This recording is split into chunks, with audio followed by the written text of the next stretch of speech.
दोस्तों, अगर आपके सामने तीन चीजें रख दी जाएं, धन, पत्नी और आपकी अपनी जान, तो आप किसकी रक्षा सबसे पहले करेंगे?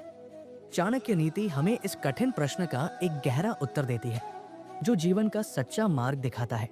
आचार्य चाणक्य कहते हैं, विपत्तो ध्येय धन रक्षेत, दारान रक्षेत धनैर्पि, आत्मान सत्त रक्षेत, दारैर्पि धनैर्पि।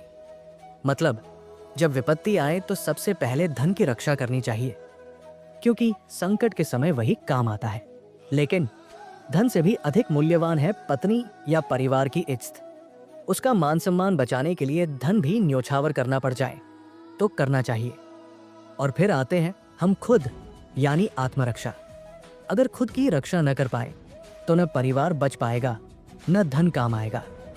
क्योंकि अगर इंसान जीवित है तो सब कुछ फिर से पाया जा सकता है, लेकिन जीवन चला गया तो सब व्यर्थ है।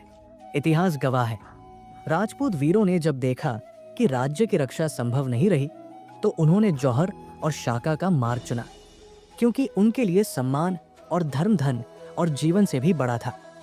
जौहर, जब कोई राज्य पराजय के कगार पर होता था और दुश्मन, खासतौर पर मुस्लिम आक्रमणकारी, किले में प्रवेश कर महिलाओं को अपमानित करने वाला होता था, तब राजपूत रानियां और महिलाएं सामूहिक रूप से अग्निकुंड में कूदकर अपने प्राण त्याग देती थी। उद्देश्य, अपनी इज्जत, पवित्रता और आत्मसम्मान की रक्षा करना। उदाहरण, रानी पद्मिनी, चित्तौड़ द्वारा किए गए जौहर का उल्लेख प्रसिद्ध है।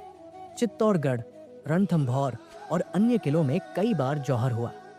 शाका, जब जौहर हो जाता था और किले के पुरुष योद्धाओं को यह ज्ञात हो जाता था कि अब जीत असंभव है, तब वे केसरिया साफा पहनकर अंतिम बार शस्त्र उठाकर दुश्मन पर टूट पड़ते थे।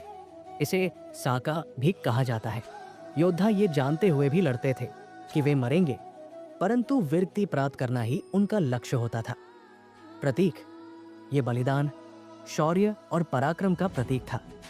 कंक्लूजन, तो दोस्तों, चाणक्य हमें सिखाते हैं, धन जरूरी है, परिवार उससे भी बढ़कर है, लेकिन सबसे ऊपर है स्वयं का जीवन और धर्म। अगर जीवन सुरक्षित है तभी बाकी सबकी रक्षा संभव है।